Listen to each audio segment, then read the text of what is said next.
Hello and welcome to Sci-Fi Author Chat. Today I have with me SP Divya, science fiction author and engineer, author of Machinehood and Contingency Plans for the Apocalypse, a series of stories including Runtime. Welcome, Divya. Great to have you. Thank you. Great to be here. So I'm going to read your bio and then I'll ask you some questions and keep it kind of freewheeling, and we can talk about your works and what you've got coming down the pipeline. And so I'll start with your bio. S.B. Divya was born of one country, raised in another, of middling age, partnered in childhood, studied science, works in engineering, loves math, plays with language, and makes art. She writes stories, mostly science fiction, and sometimes she's lucky enough to get paid for them. She's worked for 20 years as an electrical engineer in various fields, including pattern recognition, machine intelligence, high-speed communications, digital music, and medical devices. She bikes, hikes, snowboards, scuba dives, and loves being outside. She has been a DJ, an oil painter, and a mountain biker. She listens to everything from golden oldies to heavy metal to classical to electronica, and she reads a lot. She's currently mortal and full of squishy organs, but she hopes to outlive that. So hello. Hello. So when did you know, or at least suspect, that you wanted to write science fiction? Back at the tender age of 13 in 8th grade, but I'd started reading science fiction around the age of 9 or 10 and really enjoying it. I didn't really think about writing it until I had a writing assignment in my 8th grade English class where we had to partner with someone in class, write, I think we got like 15 or 20 minutes to write a piece of fiction, and then we had to swap and critique it. And so out came a science fictional thing that I made up on the spot, and I handed it to my friend, and she got to the end of it and she was like, this is really good, but I need to know what happens next, because it totally ended on, one of those, I was like, it's an open ending standard, beginning writer thing. And she was like, that's not an ending. That's like the beginning of, a much longer story, and you need to tell me the rest of it. So as soon as I had an audience, I was like, okay, I'm going to keep writing it because it's fun. And I never did finish it, but I did write a bunch more in that story world. And that really got me interested in thinking about, yeah, it sure would be cool to be a science fiction author. Yeah. I didn't take it as seriously as a profession until just a few years ago. I went off to do astrophysics. Originally was my intended major, and then I switched to computational neuroscience. I know, right? Just, wow. Just as one does. Amazing. And then worked as an engineer for a long time. And when my daughter was about 3 years old, I decided I had deferred my writerly dreams for long enough, and that it would be a really good way to kind of reclaim some time for myself in my life. And so I started writing with the intention of actually trying to get published. Up until then, I'd mostly put it away. I'd occasionally dabble. Yeah. It was in the back of my mind that, maybe I'll retire as a wealthy tech entrepreneur and then I'll write all my science fiction, And so, yeah, back in 2013, I took some online classes and said, okay, this time I'm actually going to submit some short stories. I'm going to try to get published. And it's been quite a wild ride since then. Outstanding. So do you have any influences on science fiction, be it books, film, shows, writers, that helped shape kind of your pattern of writing that in the genre? Probably. My favorite authors in terms of storytelling and prose were, especially in those formative years, were Frank Herbert and C.J. Cherryh, and also Joan Vinge. And I still love, especially C.J. Cherryh's prose. I think is just, her writing is just so good. And so if I would like to style myself after someone, she would probably be, my ideal role model from that standpoint. And more recently, I don't know if I've had so many influences. I think since becoming much more of an adult and actually writing my own fiction, kind of developing my own voice, I had for a long time, in between when I wasn't writing any stories, I was journaling and blogging. And so I kind of developed my writing style a lot along the way, just writing for my friends. And so I think that ends up coming through in my current fiction more than specific literary influences. But I'm sure they're there, everything always Yeah. piles up. I really like that, you've come from that aspect of blogging and writing personal things. I think that really helps you branch out as a writer, and no matter what genre you're writing, that you have this audience and this different feel, and you're not going to pigeonhole yourself. I think that's really cool.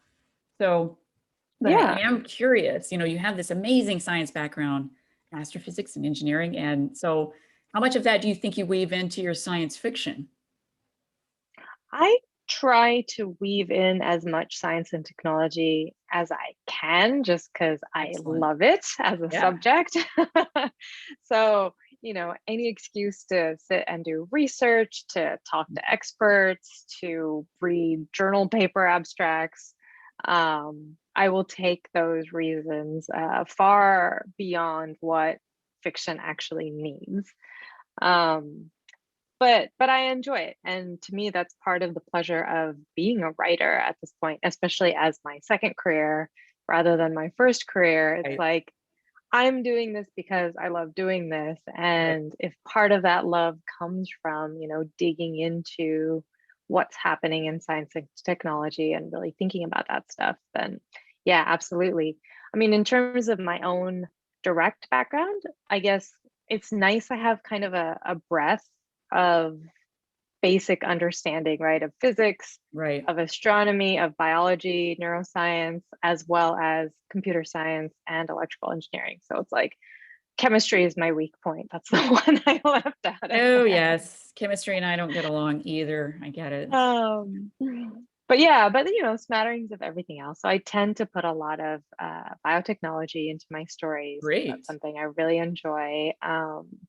I get to the space stuff, but rocketry, obviously, without the chemistry, is definitely a weakness. But artificial intelligence, which is the thing I've worked in, Mhm. medical devices I've worked in, communications technologies.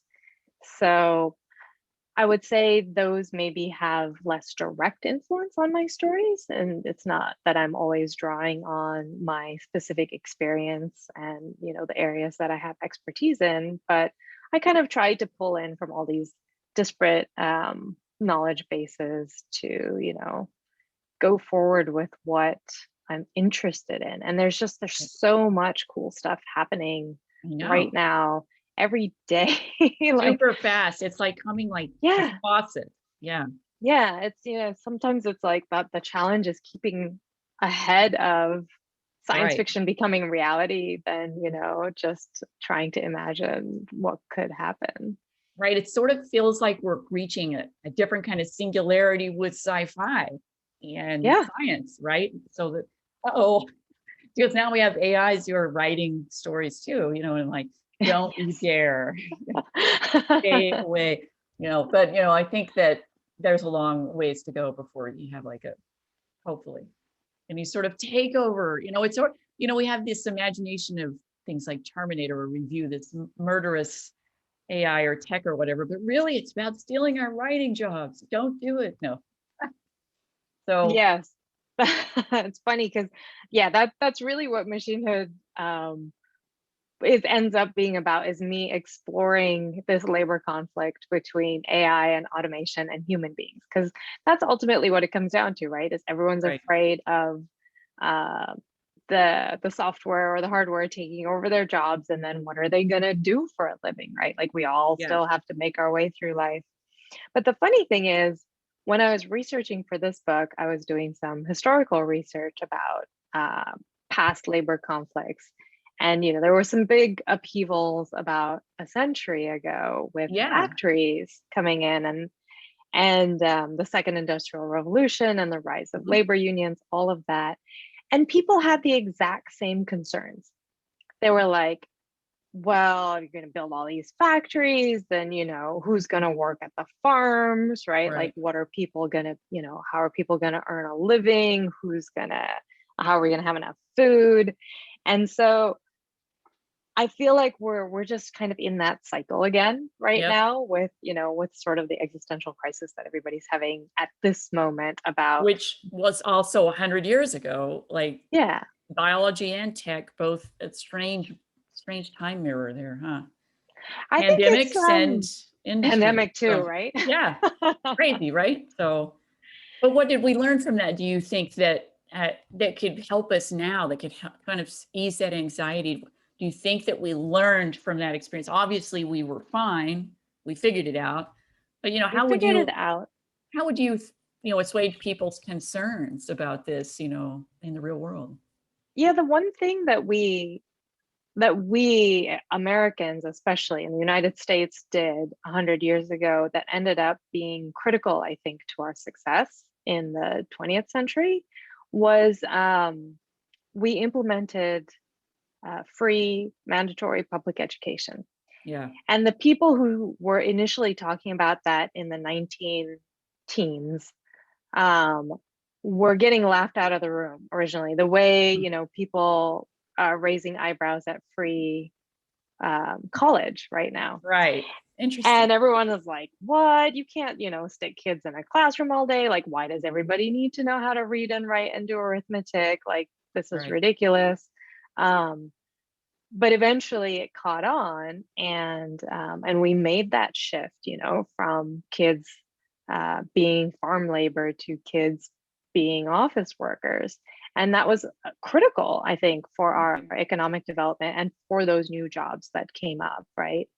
And I think the same thing is very much true for today, except it's higher education, right? It's Yeah. free community college, possibly free, 4-year college degrees, because in order to stay competent and competitive with Yes. the sort of technology and science that's coming down the pipeline very quickly, you need that additional time to Exactly. have that knowledge base. And so, yeah, if there's one takeaway, I'm like, oh yeah, like all these people talking about, debt forgiveness and free college, they are absolutely on the right track. Yes, it will work. That's Yeah, that's how we're going to ensure the workforce of this upcoming century. Yeah. And then there's all the climate stuff to deal with, which is, Oh, yes. Another there's a whole variable. other thing. Another variable in this big messy equation. We've already had the pandemic thrown at us, and then now there's, well, climate change is already happening, and of course that can affect pandemics as well.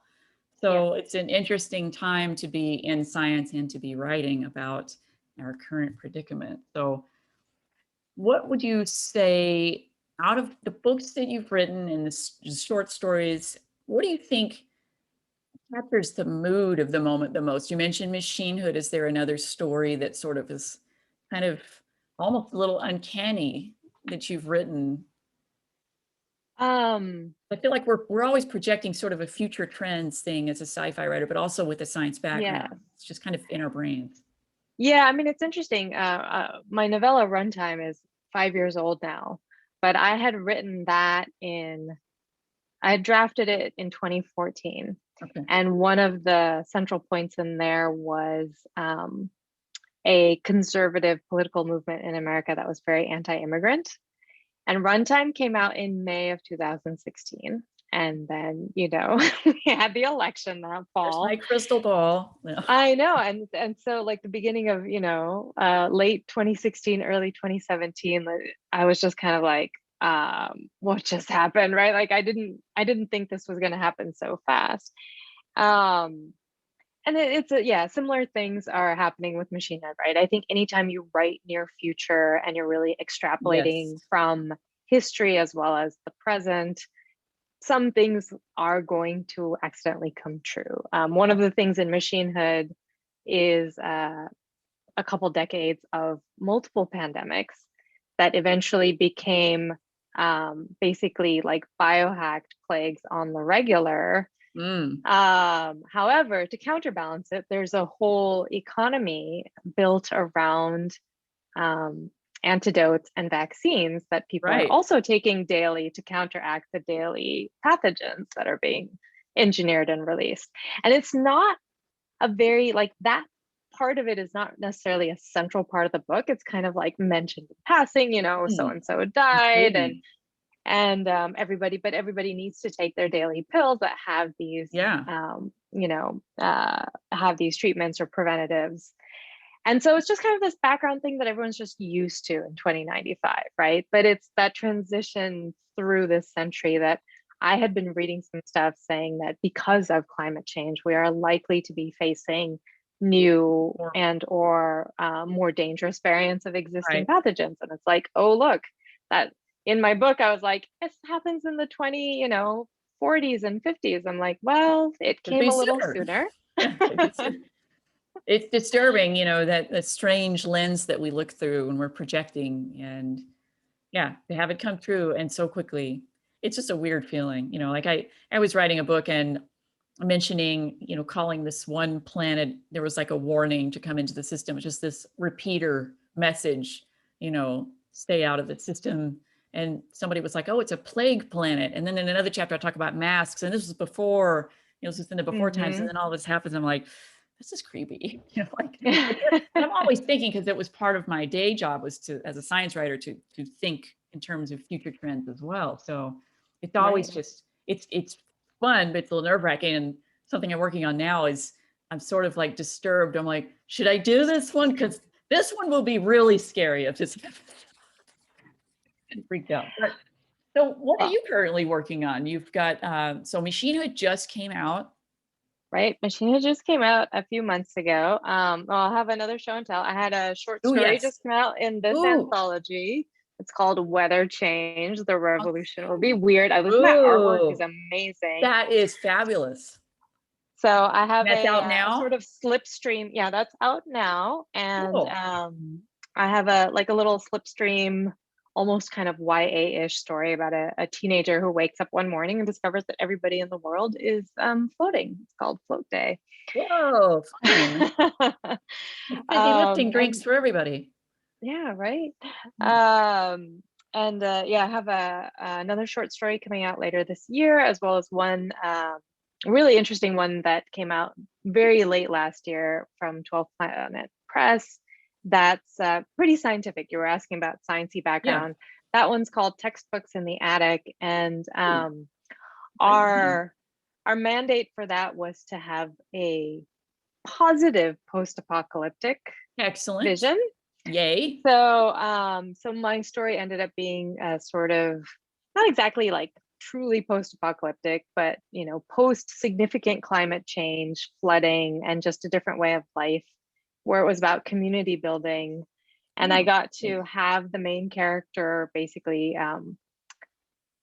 figure out how to make penicillin all over again, because it's been Wow. long enough that penicillin's effective against certain bacteria. Oh, wow. And so she digs up, some old textbooks to try to Cool.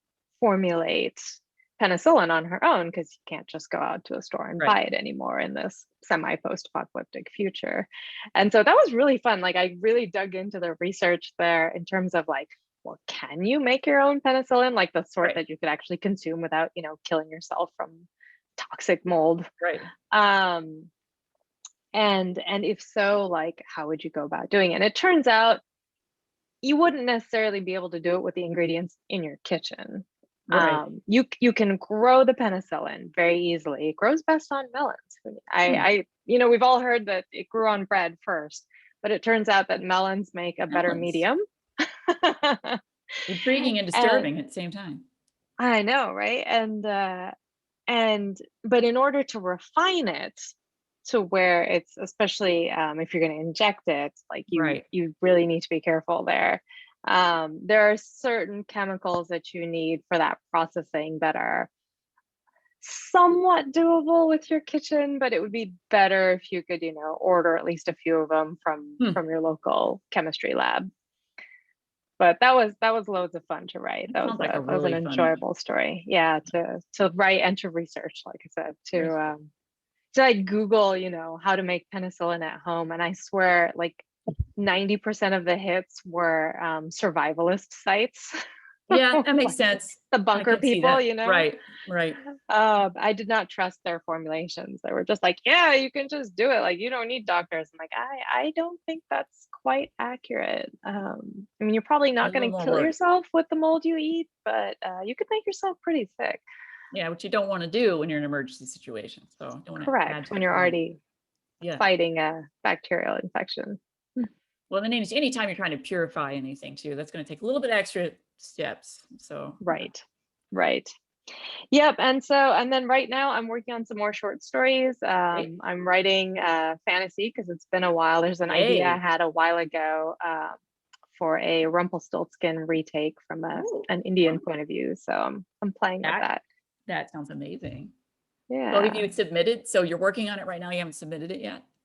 No, it's about halfway done. Okay. It's Ooh. probably going to end up being a novelette at Oh my the God. pace I'm Perfect. going. So it's going to be a little bit longer, All but right. it's Very fun. exciting. Yeah. I mean, Yeah, I love science fiction. It's my primary thing. You know, I'm in addition to writing, I co-edit Escape Pod. So I have that work that's on my right. plate always. But every now and then I like to dabble, especially in short form, in the worlds of sort of magical realism type Yes. of fantasy. I don't know. I have yet to I enjoy reading high fantasy, but I have yet to write anything that's sort of like epic high fantasy type stuff. That's, you know, more second world. When I go to second world, I tend to go to far future science fiction. Yeah. Right. That's where I tend to play with like, oh, sky's the limit types of stuff. Right. Um, but for short, yeah, for shorter form, it's nice to stretch my wings occasionally with magic. Fabulous. Let's talk about your podcast. Yeah, Escape So, Pod. Escape Pod. We we just celebrated our 15-year anniversary last year. Interesting. Yeah, isn't it? It was the original science fiction podcast. It was not started by me. It was started by Sarah Ely back in 2005. Okay. And I joined their staff as a first reader for submissions about 6 years ago and became co-editor about 4 years ago. Great. And it's such a privilege, honestly, to be able to read people's stories, to discover new authors, to Yeah. publish fiction. You know, it's also nice as a writer to kind of see from both sides of the desk, so to speak, right? True. Gives me a little more perspective when editors inevitably reject my own stories or buy them. And in honor of our 15th year birthday, we decided to put out an anthology, print anthology Oh last my year, which God. is our Yay. first time doing anything in print. So, you know, we podcast, we've been publishing stories in text on our website. So we're kind of half podcast, half e-zine. But this was the first time to have like an actual physical book. And Okay. that was a lot of fun to put together. And you know, with my co-editor, Mer Lafferty, we kind of did a selection of from our back catalog, from some authors from way long back who are much bigger names now, you know. We had John Scalzi and Cory Doctorow Awesome. and N.K. Jemisin and Mary Robinette Kowal before they were like as big as they are today. So that was awesome. Fantastic. Ken Liu. Um, and then we got some original short stories as well from some of our authors. Great. So yeah, it was really interesting. It's a different experience, you know, editing an anthology versus editing an ongoing weekly thing like a Right. podcast. It would be But yeah, super fun. And great. Good experience. yeah, and Mara and I are up for a Hugo this year for Best Editor Short Fiction. So that's super Outstanding. exciting. So please Yay. go check out Escape Pod. It's all free. All You right. know, we're about to have episode 800 come out in August. So you have 800 short stories you can go listen to anytime. Next Fantastic. time you're on a long drive. Yeah, which I Yeah, will be here in a couple of weeks. So that's perfect for that's me. right. Great. Cross country. So let's talk a little bit, going back to sci-fi, you know, the different subgenres of sci-fi. What would you say are some of your favorite subgenres? You know, like there's sci-fi horror or there's, you know, sci-fi fantasy. And do you ever have any sort of subgenres that you like to play around or that you like to read or enjoy? I really enjoy near future, both for reading and writing. I think that's where we see a lot of the stories that are really pertinent to what we're experiencing today. Yes. It tends to be, often the most realistic, right, of the Right. science fiction where I feel like I can really dig into the science too, and have fun with it without it being too much of a suspension of disbelief problems. Okay. And then I also, I do enjoy occasional science fantasy. I'm like definitely the Star Wars space opera type stuff. Yeah. To me, 90% of that is space fantasy because Right. we don't have warp drives, we don't have Exactly. jump gates, we don't have anti-gravity that lets you walk around a ship like it's a Right. planet. So many things, right? But then, it's nice. At this point, it's become such, like I said, a subgenre of its own. Yep. Space opera is so much fun, and That's the it point of has it. so much Yeah. scope for storytelling that it is absolutely a joy. I haven't written much space opera myself, come to think of it. Um, but it is definitely a sandbox I would like to play in. I Oh think yeah. were I going to spend a lot of time there, I would probably struggle to just kind of hand wave away Let it go. Yeah. all the physics. I think I would have to kind of come up with my own physics to explain whatever it is that's happening. And the good thing is if you're going, 1,000, 2,000 years or 10,000 years out into the future, you can make up a lot of stuff. Right. So, yes, human beings, I'm sure, absolutely do not know everything there is to know about the universe. Right. And so we'll find something, that in one way or another will allow us to have the fun of interstellar travel. Because as it stands today, with what we know today, Right. that ain't happening, right? Right. Not in human We just don't know lifespan. that. So, We don't know that stuff. So yeah. right. So I figure it can go one of two ways. Either we discover something physical that allows us to move past the speed of light, or we discover ways to not be so human and have much, much longer lifespans to where those interstellar distances don't matter as much as they do To sort of for us. download ourselves. Something either make ourselves more machine-like or Yeah. maybe circumvent biology, because I think Yeah. there's a lot to be learned about how biology works, how our bodies work. Was it oh man, I'm trying to think. There's a marine creature. Oh, it's a jellyfish. That's right. A tiny little jellyfish called the immortal jellyfish. My dad was pointing this out to me a couple of weeks ago. He's like, "Have you heard about this? You should write a story about it."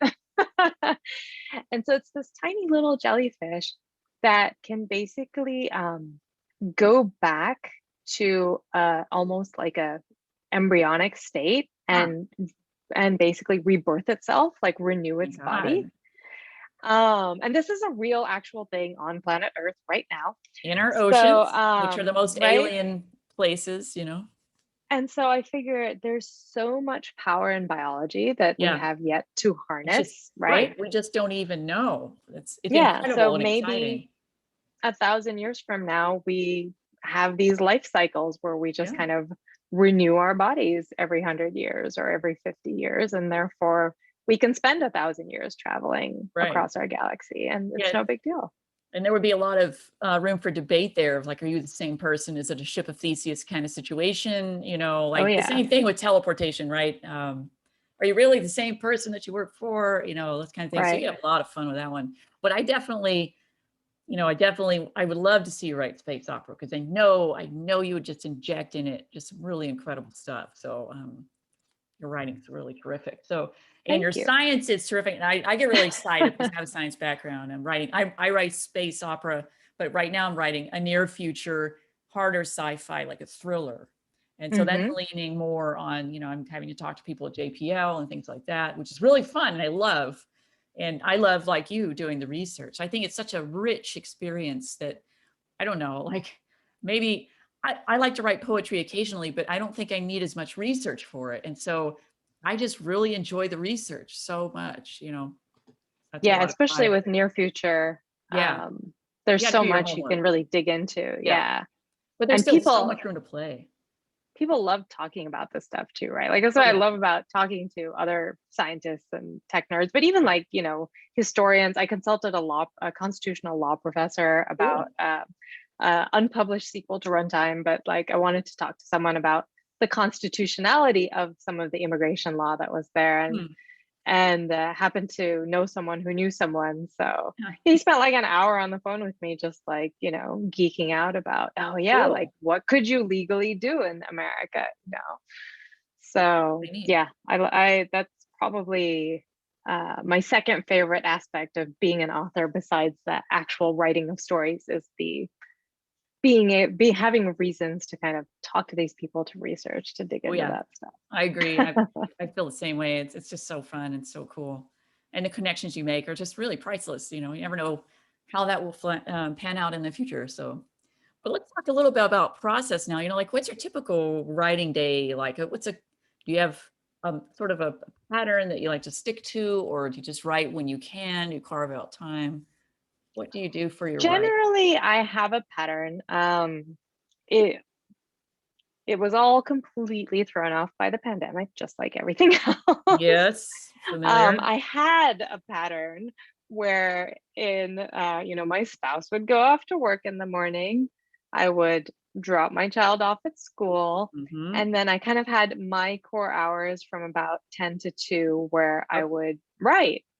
I did also have a part-time tech job. So on those days, obviously that pattern didn't hold, but on the days that I was home writing, that was kind of what I did, right? So those 4 core hours were usually enough to kind of expunge as much words as I could handle in a day, right? That was a good day. And then, go pick up my kids, do afternoon kid stuff, blah, blah, blah. And then if I was interrupted or on my work out of home days, I would wait till everybody else went to bed, because Yep. my kid and my spouse are early birds and I'm more of a night owl. And then I'd spend a couple hours at night either doing some writing or doing some research, or reading submissions for Escape Pod, that kind of stuff. And so that was my rhythm. It all got a little wonky once everybody was at home. Yeah. I no longer had an uninterrupted stretch from 10 to 2, because virtual school meant for lunch at Yes. home, snack time, like all kinds of, Exhausting. every time my spouse comes down to get food or water or whatever, right? So Disrupting um, everything. Yeah. disrupting everything. Yeah. So my days have become somewhat more fragmented, but I've kind of learned to block out time. And I have Yeah. last summer I was not doing a lot for my tech job, and then eventually I left it the beginning of this year. Um, so it's been more piecemeal since then, because it's like, oh, every day is a writing day, so to speak, Yeah. but it's also not. So Yeah. and then with the release of Machine Hood, my novel, in March, from like I would say 2 weeks before the book came out, and I don't know if this is your experience, but like from 2 weeks before the book came out to about a month after it came out, all I was just like, I was doing so much on social media, and Yes. these kinds of like podcast interviews or like virtual bookstore events, whatever, that being the introvert that I am, I was just like so drained from just handling all that stuff, It's a lot of that work. I got no writing done, like Yeah. zero, for Yeah. about a month and a half. Just like there was nothing, no words happened. Relatable. So Relatable. Yeah. It's yes, hard. I and of mean, course, had I been on a deadline or something, obviously I would have made it right. happen somehow. But I had no deadlines at that point; nothing was due, so I was just kind of like focused. But this was my first novel, so it was a big thing for Big me deal. too. I think just as a lot to learn in terms of just how to handle, responding to all the Twitter stuff and the Facebook stuff Yeah. and the Instagrams and email, so much email. So yeah, in April I started outlining another new novel. Cool. For me, the process for longer form has kind of evolved.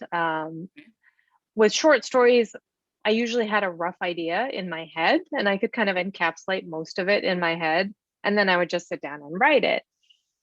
With a novel, I realized that that didn't work out so well. I kind of did that, and then I had to rewrite it so much that subsequently I'm like, okay, I'm going to become more of an outliner, do Yeah. some planning. And what I've discovered is that it's best for me to let my outlines kind of sit and revise um, what I'm thinking in terms of the story multiple times. And so if I give myself 3 or 4 months just to kind of plan and research and outline and revise, then when I actually sit down to draft the novel, it goes much faster. Right. Makes sense. So I'm kind of in that stage right now, the what some people call the composting stage, right? Of just kind of letting the ideas, Yeah. sit in that Let them soil and cook, germinate hurt. Yeah. and yes. I love that. And break down and germinate again. And Love that. yeah, and so I'm kind of there and with that part of the process in the backdrop and working on, some short stories in the foreground. Great. Yeah.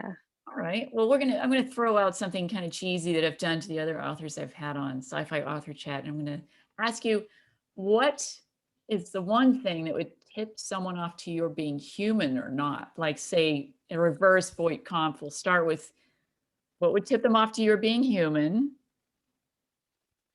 What versus would tip them off to my being human? how would they know she's not a replica? Um, I'm not a very good human, Diane. She's a replica. Okay, I'm like, I guess like biologically, if you had proof that I gave birth to a child and gestated one, that's a human thing. Um, Experientially, maybe my immigrant story, the fact that I was born in India and moved to the US, that's not going to be probably a very common experience for a robot. Um, but here's the thing, a convincing lying robot is going to, sell you on any of this stuff. So at the end of the So, day, yeah, I don't know what makes us human. That's actually funnily enough another central question in machinehood is that life and machine intelligence exists on a continuum, like a spectrum. yeah.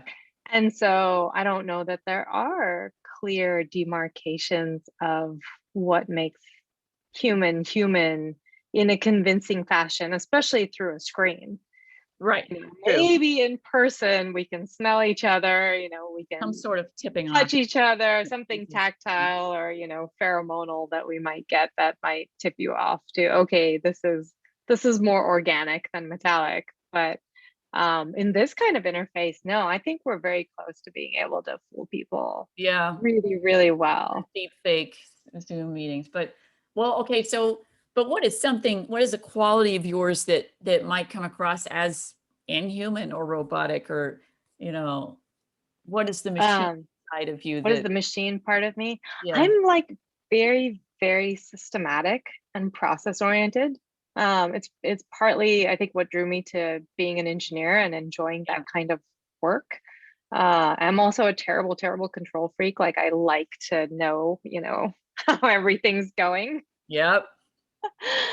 I You're mean, secretly on the robot. flip side, I love to travel, but I plan my travel pretty extensively. Yeah. It's like I have to plan my days that are unplanned. That's the kind of person I am. Like, I get it. okay, this day is an unplanned day. We're gonna do whatever we feel like, but only on this day.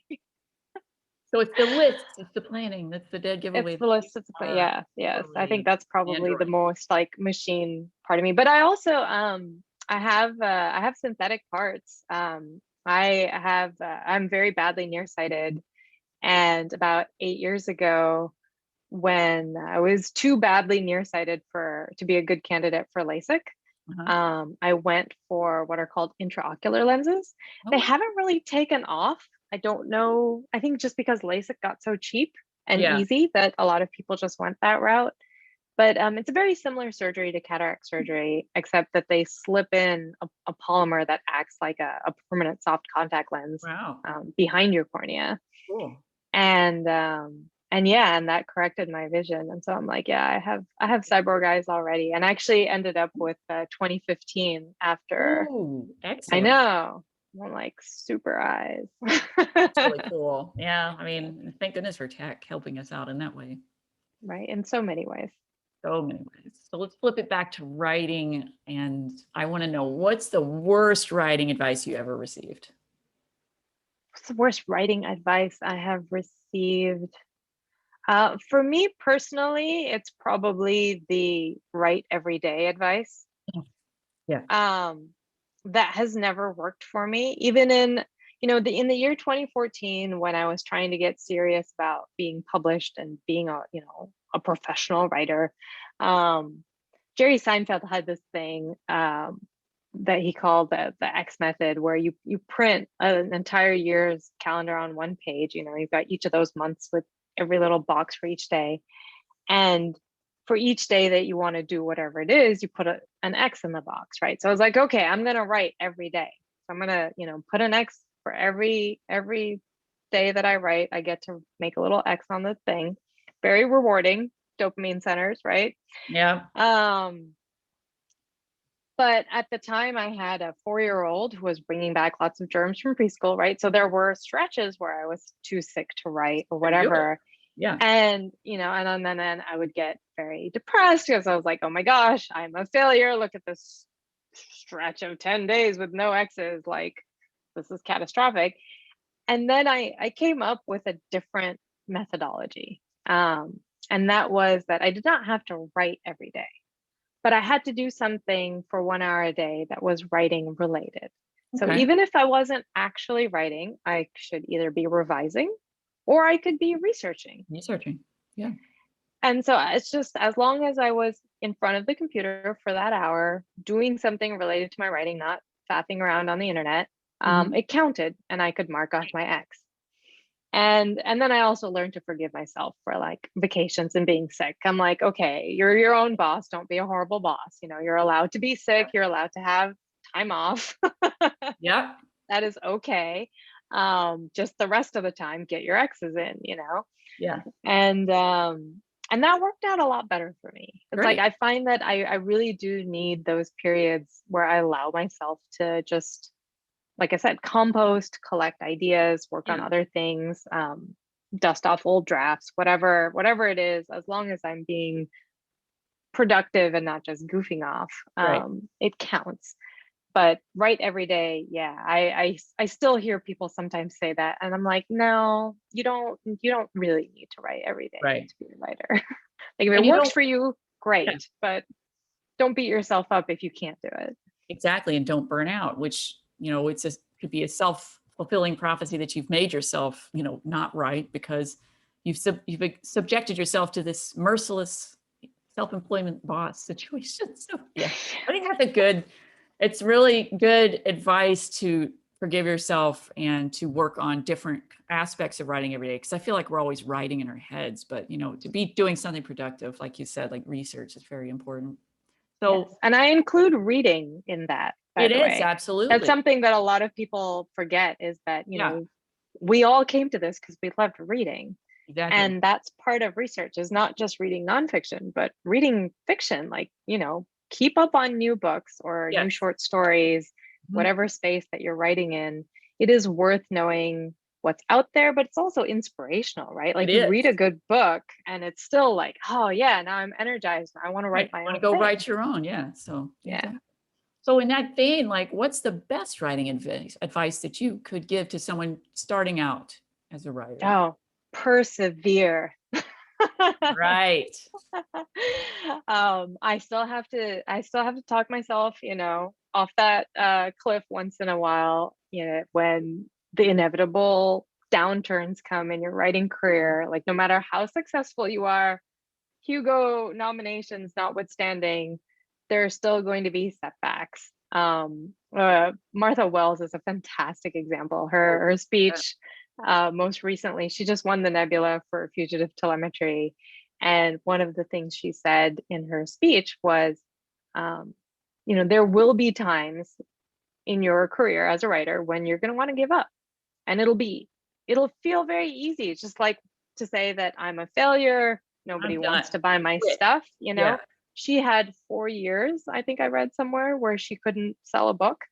Oh, And she really wondered, is my career as a writer over, right? And no, I think we keep all going. go through those periods, or most Yep. of us do, right? Some Yep. people might be very lucky that they hit great success and hit their stride and never have those dry spells. But for the rest of us mere mortals, it's going to happen. You're going to Yeah. have, months or even years that you feel like it's not worth writing anymore. And I would say, if you can, persevere, because chances are it'll turn around, because it at least from everything I've seen from other people and my own, scant 7 years or so of experience, it does inevitably turn around. You just kind of have to get yourself through those valleys.